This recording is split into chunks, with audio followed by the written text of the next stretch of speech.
The ClearCheckbook iOS app is a simple and easy-to-use companion to the full ClearCheckbook website.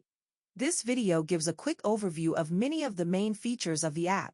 If you're looking for more information about how to use the ClearCheckbook app, check out the help section at ClearCheckbook.com. When you log into the app, you'll see your overall balances at the top of the screen with the list of all your accounts shown below that.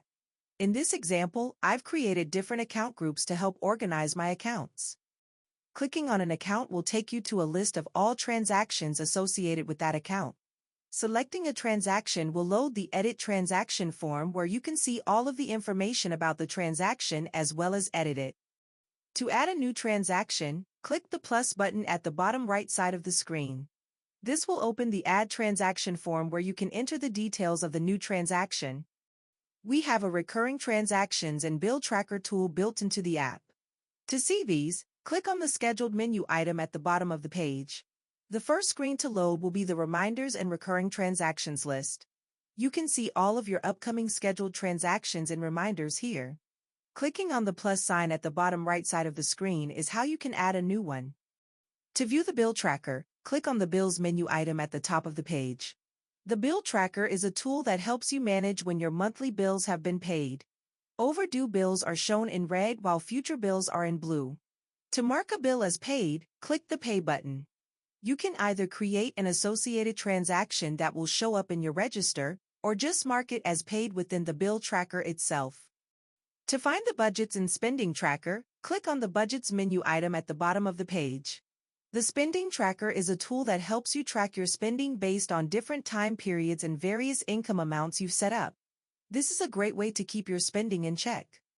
Clicking on the More button at the bottom right side of the app will load some more options. From this page you can lock the app, which requires either a PIN code or biometric reading to open the app.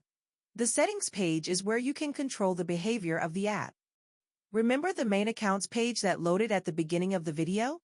We also have a dashboard view which can be turned on here. The dashboard is a way to quickly see all of your financial information directly from the dashboard. You can configure which gadgets you want shown as well as the order they appear in by clicking on the gear icon at the top of the page. Clicking on the user icon at the top right side of the dashboard will take you to the More page. The last thing we'll check out is the Estimate Future Balances tool. This tool lets you see what your balances will look like at a future date by taking your upcoming recurring transactions and unpaid bills into consideration. You'll see a report as well as a list of all the upcoming transactions that adjust the balance. The ClearCheckbook app has a one-time $5 mobile premium upgrade available that gives the app several new features and settings. Some of what was shown in this video are only available to customers who have either the full ClearCheckbook Premium or Mobile Premium membership. If you have more questions about the ClearCheckbook iOS app, check out the help section at ClearCheckbook.com.